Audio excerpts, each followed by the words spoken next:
So what's up? Kamusta? Ayos pa tayo dyan. So nandito tayo ngayon sa may Rusi Bustos para sa update natin. At marami silang available na unit dito. Ngayong 2026, bagong taon, bagong motor para dito sa Rusi KRY 200. Alamin natin yung presyo at yung specification kung sulit nga bang bilhin ngayong 2026. Tara, samahan nyo ako. Walk around na natin. Ayos na ayos siya.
So ayun nga mga boss, no, ngayong 2026, available na po ulit dito sa Rusi ang KRY 200. Marami na po sila ulit na na-deliver dito, lalo na dito sa Bulacan. Okay, meron sila iba't ibang colorway or color variant nito. Sa harap natin ay kulay orange. Meron tayong available na kulay red, kulay blue, at kulay black. Meron tayong apat na kulay na available dito at apat na unit din ang available dito. So sa lahat ng mga gustong bumili ng ganitong motorcycle, pang trail, 'di ba? Meron tayong available na unit dito.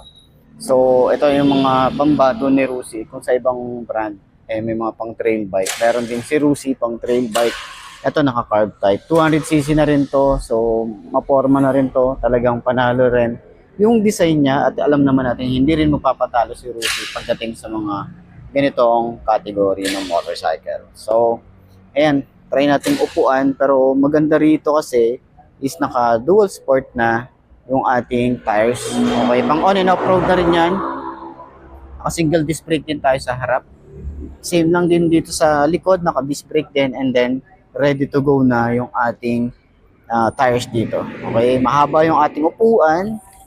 Pwede tayo mag-angkas dito kung gusto niyo mag-angkas, pero kung ayaw niyo naman, okay lang din naman na mag-angkas, di ba? So ito nga pala ay 5-speed na rin. So ang ano na to is 1 down, 4 up. Ganun yung kanyang gear position or gear shifter. Okay. So meron tayong digital panel para dito sa harap. Okay, meron tayong ano nito, maliit na digital panel. Okay, so upuan natin. Hindi ko alam yun. Alam ko naman na hindi natin to abot, pero papakita natin sa inyo para sa 5 to na kagaya ko. Meron tayong ganyan. Oops, baka bumuwal. Dali, baka bumuwal tayo rito. Ayan, baka bumuwal. So, ganyan na.